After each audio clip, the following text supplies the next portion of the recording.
Ya para concluir esta sección vamos a ver un ejemplo más para ver lo que fueron los eventos simples y los eventos compuestos. Recuerden que los eventos simples eran los que solamente contenían un solo resultado y los eventos compuestos eran los que tenían más de un resultado, y ya eso es lo que habíamos denominado. Habíamos trabajado también la forma en que se representaban gráficamente por medio de un diagrama de Venn. Vimos algunos ejemplos numéricos para establecer distintos grupos en un diagrama de Venn. Ahora ya para concluir y para recordar esta metodología, en la siguiente sección que vamos a aplicar también este tipo de diagramas, vamos a ver este ejemplo. Tenemos que un técnico en el control de calidad selecciona dos tarjetas madres de computadora. Bueno, las tarjetas madres son los componentes que van a hacer base en una computadora para poder conectar todos los periféricos. Se conecta ahí el procesador, la tarjeta de video, disco duro, etc. Es, digamos, la base de la computadora. Entonces, este técnico las va a clasificar como defectuosas o no defectuosas. Vamos a elegir la D para el experimento, el evento de que nuestra tarjeta madre sea defectuosa, y N que sea no defectuosa. Entonces eso es lo que vamos a establecer más adelante, N y D. Entonces tenemos lo siguiente: nuestro espacio de muestras o nuestro espacio muestral puede ser representado de la siguiente forma. Tenemos, recuerden, el técnico selecciona dos sucesivamente, no al mismo tiempo. Entonces por eso tenemos que estos dos eventos que tenemos aquí son diferentes. La primera selección nos lo indica la primera letra. Entonces aquí podemos ver que esto es primer evento. Quiere decir que la primera tarjeta madre fue no defectuosa y la siguiente que selecciono tampoco fue no defectuosa. En el siguiente evento tenemos que la primera fue no defectuosa y la segunda fue defectuosa. En este evento, esto es lo que les quería mencionar. En este caso, ahora la primera fue la defectuosa y la segunda fue la no defectuosa. Va a haber algunos casos en donde nosotros vamos a definir que pues el conjunto es exactamente igual. Igual tenemos una que funciona y otra que no funciona, pero después, si nosotros definimos que el orden es importante, ahí vamos a poder distinguir entre estos dos eventos, entre este par. Podemos definir cuando son iguales y cuando son diferentes, cuando son conmutativos y cuando no importa. Después, por último, tenemos que en la última selección puede salir que las dos tarjetas madres sean defectuosas. Entonces esas son todas las posibilidades que nosotros podemos tener en este experimento. Dice donde D representa la pieza defectuosa y N representa la pieza no defectuosa, como ya habíamos mencionado. Entonces esta es la distribución que vamos a tener. Podemos tener 4 distintos resultados de un evento. Entonces esto es muy común que se vea en producción. Entonces el análisis de este experimento es lo que vamos a ver a continuación. Vamos a definir ahora dos eventos que nos van a interesar. Vamos a definir nuestros parámetros. Recuerden que esto lo define la naturaleza de cada experimento. Entonces tenemos lo siguiente: dice CA. Vamos a representar que el evento que sea que tengamos que ninguna de las unidades que nosotros estamos seleccionando va a ser defectuosa. Y vamos a tener B, que represente que el evento de que tengamos de que al menos una de las unidades va a ser defectuosa. Entonces, en uno de los experimentos vamos a tener que ninguna de las unidades es defectuosa. Y en el otro experimento vamos a tener que al menos una de las unidades que salgan del par que seleccionamos va a ser defectuosa. Entonces vamos a tener el siguiente espectro de eventos para nuestro sistema. Tenemos ahora que A está representado con doble N. Doble N quiere decir que la primera y la segunda pieza fueron no defectuosas. Solamente hay un evento de esta forma, entonces por eso lo denominamos como un evento simple. Y después tenemos B, el evento donde al menos una de las dos piezas es defectuosa, o sea que aparezca una D. Tenemos estos tres elementos que tenemos acá. Esto es un evento compuesto. Finalmente, en la figura que tenemos aquí abajo podemos ver el diagrama de Venn, la representación de nuestro espacio muestral S de estos dos eventos. Como nos podemos dar cuenta, aquí ninguno de los dos eventos tiene un elemento compartido. Si hubiera un elemento compartido, entonces ahí estuviéramos viendo algún círculo que estuviera incluyendo a los dos o traslapado de alguna forma, digamos de alguna forma de esta manera, o incluso un círculo dentro de otro círculo. Eso también se llaman subgrupos. Eso es a lo que nosotros nos estamos refiriendo. Si nosotros hubiéramos seleccionado una tercera pieza, entonces ahora nuestro espectro se va a ir a otro orden. Aquí, como nos damos cuenta, podemos tener ahora el siguiente espectro en nuestro diagrama de árbol. Tenemos, por ejemplo, dos primeras posibilidades, que sea no defectuosa y defectuosa. Después el segundo evento nuevamente fue no defectuosa y defectuosa. Tenemos aquí no defectuosa y defectuosa. Por último, si hubiéramos hecho una tercera selección, sería no defectuosa, defectuoso. Aquí otra tercera, no defectuoso y defectuoso. Y en el último también tendríamos no defectuoso, defectuoso, no defectuoso y defectuoso. Entonces aquí ya tendríamos todas estas características por seleccionar. Si se fijan, tenemos dos posibilidades por cada etapa. Cuando nosotros hacemos un experimento de dos etapas con una probabilidad o con esta distribución, porque tenemos solamente dos proyecciones, entonces es 2 a la 1. En el siguiente paso, en el que vimos en este ejercicio, tenemos 2 a la 2, o sea, son 4 elementos. Tenemos 1, 2, 3 y 4 posibles resultados. Si hubiéramos aumentado otro elemento, entonces tendríamos 2 a la 3. Si se fijan, aquí ya tenemos 8 posibles resultados. O sea, de 3 selecciones puede ser que las 3 sean no defectuosas, o cualquier combinación que podemos ver aquí en nuestro diagrama de árbol. Entonces, esas son las formas que nosotros tenemos por elegir.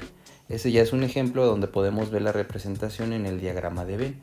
Ahora lo que vamos a ver en la siguiente sección es vamos a trabajar con la definición de lo que es probabilidad, para ver ahora cómo podemos asociar la probabilidad de que salga uno de estos eventos dependiendo de las características de mis ejemplos. Entonces vamos a empezar con probabilidad. Tenemos entonces ahora la definición de probabilidad. La probabilidad es la medida de la posibilidad de que ocurra algún evento. Ya habíamos hablado anteriormente de juegos de azar, en cosas digamos relativamente sencillas, en eventos sencillos teníamos el lanzamiento de una moneda. En el lanzamiento de una moneda nosotros podemos tener una probabilidad de mitad y mitad. Puede ser mitad cara o mitad cruz. No puede ser diferente, no puede ser más grande la posibilidad de que salga un lado de la moneda que otro. Ya estaríamos hablando de una moneda que estaría alterada. También, por ejemplo, estábamos hablando de la posibilidad o la probabilidad de obtener un número en un lanzamiento de un dado.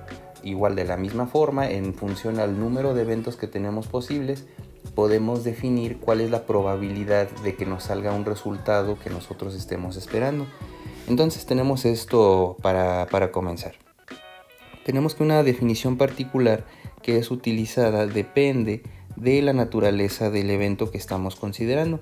Tenemos entonces que aquí vamos a acoplar nuestras probabilidades dependiendo al experimento, como les había mencionado. La probabilidad de un evento E es representada de esta forma, con este símbolo, la probabilidad de que nos salga un evento E. Este evento E lo podemos definir de la forma que nosotros queramos. Por ejemplo, E puede ser que salga cara en el lanzamiento de una moneda, o podemos definir otras variables. En el caso anterior lo definimos como A y B. En el caso de que no saliera ninguna pieza defectuosa, o de que saliera al menos una pieza defectuosa, esos eran dos eventos diferentes, por eso le pusimos A y B. Podemos entonces recurrir a la probabilidad de que salga el evento A o la probabilidad de que salga el evento B. Entonces es lo que tenemos. Y tenemos entonces, y el símbolo se lee como la probabilidad de, que eso es como lo acabamos de definir de esta forma. La probabilidad de es un número real que tenemos que va a ocurrir entre el 0 y un 1, como lo indica la siguiente desigualdad. Entonces nuestra probabilidad de que salga un evento E puede ser entre 0 y 1. 0 y 1, ¿por qué? Porque nosotros vamos a estar hablando en formato relativo. Recuerden que el formato relativo nos habla de fracciones.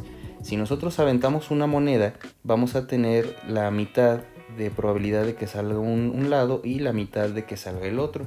Entonces nosotros vamos a tener la probabilidad de que salga por ejemplo cara, vamos a ponerle de esta forma, o la probabilidad de que salga esta otra simbología, que cara o cruz tenemos en este caso. Entonces, como tenemos mitad y mitad, recuerden que esto es una probabilidad de 0.5 si nosotros hacemos la operación, y 0.5. Si nosotros tenemos un evento con probabilidad 0, entonces pues eso nos da este espectro que tenemos acá. Si nosotros hablamos de la probabilidad de que la moneda caiga en el suelo, pues entonces ese evento va a ser de 1. Si nosotros multiplicamos eso por 100, ahora ya tendremos una representación un poquito más cotidiana, que vendría siendo el 100% de las veces la moneda va a caer en el suelo, no puede irse volando, por ejemplo, que eso sería un evento que podemos definir. Entonces eso es lo que nos está diciendo. La probabilidad de un evento siempre va a estar entre 0 y 1, siempre va a ser un número real definido entre estas dos cantidades. No podemos tener eventos que salgan de este rango. No podemos tener un evento y tener una probabilidad de 1.7%, eso ya no tendría sentido matemáticamente. Entonces eso es lo que nosotros vamos a definir como probabilidad. Recuerden que vamos a estar trabajando mucho con la notación relativa entre 0 y 1. Aunque más adelante también vamos a poder mencionar nuestras probabilidades en funciones en forma porcentual. Ahora, si nosotros ya hablamos de esto, vamos a dar una probabilidad entre 0 y 100%. Estamos también acostumbrados a esa nomenclatura cuando nos dan el pronóstico del clima. Tenemos que a veces nos mencionan, el día de mañana va a haber una probabilidad del 80% que llueva entre tal y tal hora. Bueno, entonces a eso se refiere con este formato porcentual. En este caso estamos viendo el formato relativo, donde solamente está siéndose representado esto con una fracción. Entonces, ya para concluir el día de hoy, vamos a ver ya nada más una de las características que tiene que cumplir esta notación de la probabilidad de que suceda un evento. Para concluir, una de las características más importantes que tenemos que cumplir cuando nosotros estamos diseñando un experimento es que todas nuestras probabilidades tienen que cumplir con una propiedad. Esto es lo que sigue. Dice que la suma de todas las probabilidades de todos los eventos simples de un experimento debe de ser igual a 1. Esto es, si nosotros tenemos una serie n de eventos, un evento 1, evento 2, evento n, tenemos que todos los eventos simples para un experimento tienen que representar esta suma. Si sumamos todos nuestros eventos, me tiene que dar 1. Por ejemplo, la probabilidad de que nosotros obtengamos cara en el lanzamiento de una moneda más la probabilidad de que nosotros obtengamos cruz en el lanzamiento de una moneda es el siguiente. La probabilidad de obtener cara es de 1/2 más la probabilidad de obtener cruz es también de 1/2. Entonces, si nosotros hacemos la suma, esto va a ser igual a 2/2, esto es igual a 1. Entonces aquí la suma de mis dos eventos es el 100%. Si nosotros aventamos un dado, si nosotros hacemos este otro experimento, vamos a tener la probabilidad de obtener un 1 más la probabilidad de obtener un 2 más la probabilidad de obtener un 3 más la probabilidad de obtener un 4 más la probabilidad de obtener un 5 más la probabilidad de tener un 6. Son 6 caras en este caso. Entonces, como son 6 eventos, entonces vamos a seleccionar un evento de esos posibles 6. Por eso entonces hacemos esto. La probabilidad de obtener un 1 es de 1/6. La probabilidad de obtener un 2 también es de 1/6. Es un resultado de 6 posibles. Entonces todos mis resultados me van a dar 1/6. Si el dado está cargado. Si nosotros tenemos un dado que no es legal, un dado cargado, entonces vamos a tener una distribución diferente, sería diferente a 1/6. En principio tenemos lo siguiente, aquí tenemos 6 eventos y tenemos 6 sextos. 6 sextos pues desde luego también es igual a un 1. Entonces todas las probabilidades en nuestros experimentos tienen que concluir con esta suma al final. Si nosotros tenemos que nos falta, que nos da una probabilidad de 0.70 y tantos o 0.9, que estamos por debajo, quiere decir que hay una posibilidad que no estamos considerando. Eso lo vamos a ir definiendo en distintos casos. Aquí podemos ver dos ejemplos sencillos, pero más adelante vamos a ver aplicado esto con la ayuda de las definiciones que hemos visto hasta este punto.